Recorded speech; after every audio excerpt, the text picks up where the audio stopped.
Во врска со втората полициска акција која беше реализирана во текот на вчерашниот ден, би сакале да информираме дека Министерството за внатрешни работи во рамки на оперативната обработка која се водеше под името Зелено и која се реализираше подолг период наназад, поднесе кривична пријава против 16 лица, од кои 7 службени лица вработени во Министерството за животна средина и Државниот инспекторат за животна средина, како и 9 сопственици, управители или овластени лица во компанија. Сите осомничени се гонат за разни незаконитости во работењето, а кривичните пријави кои им се ставаат на товар се однесуваат на основани сомненија за злоупотреба на службената положба и овластувањата, примање подкуп и давање подкуп. Имено пријавените се думнина во својство на службени лица вработени во Министерството, во Државниот инспекторат и Управата за животна средина во текот на 2014 година, искористувајќи ја својата службена положба и овластување на одредени правни или физички лица кои се јавуваат во својство на баратели на дозволи или потврди за вршење на дејност увоз на стоки со ознака D4, односно стоки кои согласно тарифникот се под режим на ограничен увоз, а кои дозволи се издаваат токму од страна на Министерството за животна средина и просторно планирање, им овозможувале практично на лицата противправно да се стекнат со истите и покрај тоа што не поседувале целокупна документација. Покрај тоа пријавените вршеле редовни инспекцијски контроли, при тоа во записниците од извршената контрола внесувале лажни податоци, односно податоци кои не соодветствувале со состојбата на лице место со цел компаниите, фирмите да не бидат казнети и да бидат практично фаворизирани пред други правни субјекти, пошто продолжувале противправно да обавуваат дејност, а за сметка на тоа се стекнувале со противправна имотна корист. За истото да биде реализирано, осомничените сопственици и управители на правни објекти на пријавените службени лица им ветувале, односно им давале подкуп во форма на парични средства, угостителски услуги и патувања во земјата и странство, за да постапат спротивно на законот во делот на издавање различен вид на дозволи, покрај тоа што барателите не ја поседувале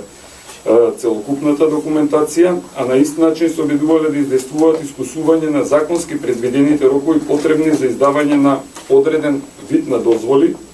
поточно ексим дозволи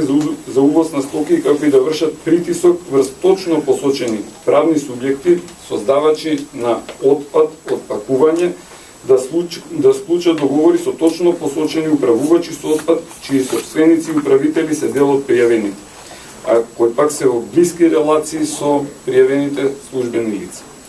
Вчера, врз основа на наредба на надлежниот судија на претходна постапка од слобода се лишени тројца од осомничените, а четвртото лице за кој издадена наредба во моментов се уште не е достапно на органите на прогонот, од причина што истиот според информациите со кои што располагаме во моментов е надвор од границите на Република Македонија.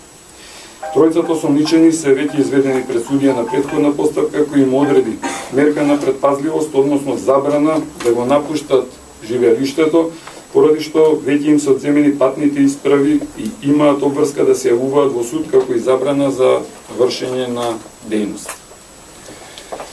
Повелете сега со прашање. На крај што го кажа,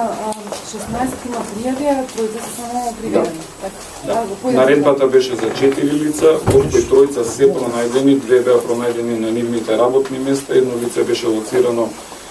надвор од работното место, 3 лица се приведени, четвртото лице за кој што имавме наредба по направените проверки утврдено е дека се наоѓа надвор од Република Македонија.